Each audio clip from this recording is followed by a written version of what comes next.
обсуждению вышеупомянутых новостей Романом Спиридоновым. И не только. Сегодня, 19 апреля, начинается весенняя сессия Парламентской ассамблеи Совета Европы. На ней, как сообщают представители украинской делегации, обсудят обострение ситуации со стороны России, нарушение прав человека в Беларуси и ситуацию с российским оппозиционером Алексеем Навальным. С нами сейчас на прямой связи народный депутат Украины, фракция «Слуга народа» и член украинской делегации в Парламентской ассамблее Совета Европы Евгения Кравчук. Пані Евгения, вітаю вас. Я вижу, вы находитесь в кулуарах ПАСЕ, правильно?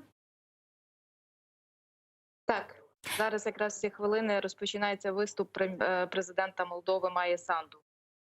Пані Евгения, расскажите нам о планах украинской делегации в Парламентской ассамблее Совета Европы. О чем планируете говорить, о чем, собственно, как будет проходить сессия, что в повестке дня? Ну, власне, ви вже назвали основні питання цієї сесії. Чим вона відрізняється від січневої сесії? Це дуже високим рівнем представництва. От сьогодні виступає президент Молдови, завтра буде виступ канцлера Німеччини Ангели Меркель. Також буде виступати президент Європарламенту Сасолі і генеральний секретар Ради Європи Марія Пейчович-Буріч. Серед дебатів тема Навального, ув'язнення Навального. Це дуже така, знаєте, больова точка для Росії, тому ми, як українська делегація, ці дебати будемо використовувати через призму своїх інтересів. Також сьогодні наша делегація, частина принаймні, її зустрілася із комісаром Ради Європи з питань прав людини Дунією Міятович. І ми серед іншого обговорили проблеми ув'язнень і викрадень кримських татар в окупованому Криму. Власне, якраз назвали і прізвища політв'язнів, і цифри. Також згадали про Меджліс, який оголосили терористичною організацією, тобто проінформували максимально про питання кримських татар. До речі, тиждень тому була прийнята на комітеті з питань рівності і недискримінації дуже важлива резолюція, дуже важливий репорт, доповідь, який може стати резолюцією вже в червні на червневій сесії, і він якраз повністю присвячений проблемам кримських татар. Скажите, а планируется ли обсуждение и когда планируется обсуждение обострения ситуации у границ Украины? Вы общаетесь с европейскими парламентариями, как они расценивают агрессивные действия России у наших границ? Сьогодні на засіданні політичні групи – це те ж саме, що фракції в українському парламенті.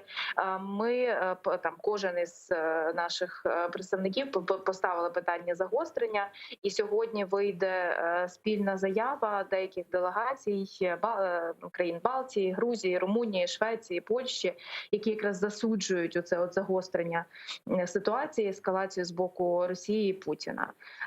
І також ми очікуємо на деякі заяви від політичных групп публичные. Угу. И вот что еще хотела спросить. Как вы думаете, если посмотреть на эскалацию границ Украины, милитаризация Крыма, Донбасс и так далее, это похоже на то, что Путин готовится к войне, или же это просто повышение ставок с целью добиться каких-то политических преференций? Что говорят европарламентарии по этому поводу? Ви знаєте, на жаль, хоч і це і 21-й рік, але це не європарламентарі, по-перше, бо це не Європарламент. Рада Європи – це делегати з національних парламентів, 47 країн. Серед них і не члени Євросоюзу. Але тим не менше, ми все одно бачимо певну, знаєте, або маніпуляцію інформацією, або непоінформованість. Ми вкотре розповідали про те, що постачання води в Крим – це не гуманітарна проблема.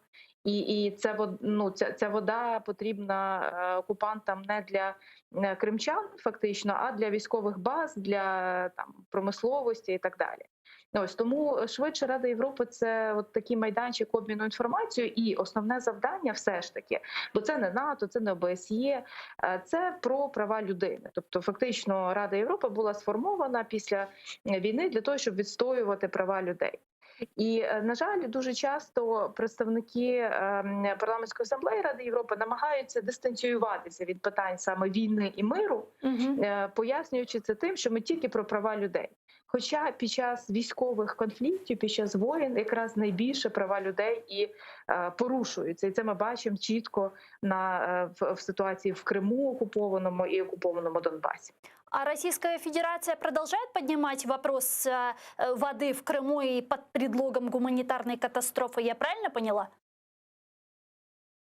Російська Федерація постійно це робить на засідань комітетів, але якраз саме на весняну сесію, на квітневу, вони не приїхали фізично. Тобто вони беруть участь дистанційно в онлайні, але поки що не дуже активні, там мало їхніх виступів. Це пов'язано з тим, по-перше, що вони не хочуть в обличчя чути дебати по Навальному, бо там точно будуть негатив до них. І в середу буде звернення Путіна до Федерального собрання. Відповідно, вони всі будуть слухати Путіна, і знаєте, участь в європейських організаціях, очевидно, не так важливо для Росії.